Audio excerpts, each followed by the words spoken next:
بسم اللہ الرحمن الرحیم۔ ایک نئے ویڈیو کے ساتھ حاضر ہوا۔ آپ سے گزارش یہ کہ ویڈیو دیکھنے سے پہلے اگر میرے چینل پر نئے ہیں تو چینل کو ضرور سبسکرائب کر دیں۔ ایک آدمی نے عالمہ عورت سے شادی کر لی۔ شادی کے بعد اس لڑکی نے کہا میں عالمہ ہوں اور ہم شریعت کے مطابق زندگی بسر کریں گے۔ وہ آدمی اس بات سے بہت خوش ہوا کہ چلو اچھا ہوا کہ بیگم کی برکت سے زندگی تو شریعت کے مطابق گزرے گی۔ لیکن کچھ دنوں بعد بیوی نے اسے کہا کہ دیکھو ہم نے گھر میں شریعت کے مطابق زندگی گزارنے کا عہد کیا تھا اور شریعت میں بیوی پر ساس اور سسر کی خدمت واجب نہیں، اور شریعت کے مطابق خاوند نے بیوی کے لیے علیحدہ گھر کا بندوبست بھی کرنا ہوتا ہے، لہٰذا میرے لیے تو علیحدہ گھر لو۔ اب بیوی نے اپنے شوہر سے یہ مطالبہ کیا کہ میرے لیے علیحدہ گھر لے لو۔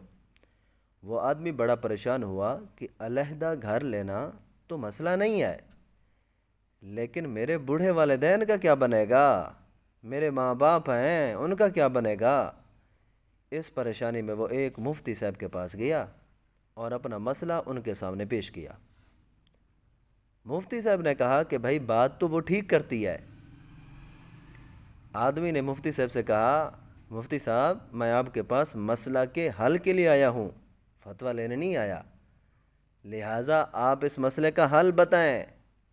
مفتی صاحب نے کہا ایک طریقہ ہے، وہ اس طرح کہ جا کر اپنی بیوی کو بتاؤ کہ شریعت کی روح سے میں دوسری شادی کر سکتا ہوں، شریعت مجھے اس چیز کی اجازت دیتی ہے، میں دوسری شادی کر سکتا ہوں، لہٰذا میں دوسری شادی کر رہا ہوں اور وہ میرے والدین کے ساتھ رہے گی، ان کی خدمت بھی کرے گی اور آپ کے لیے علیحدہ گھر لیتا ہوں، آپ وہاں رہو گی۔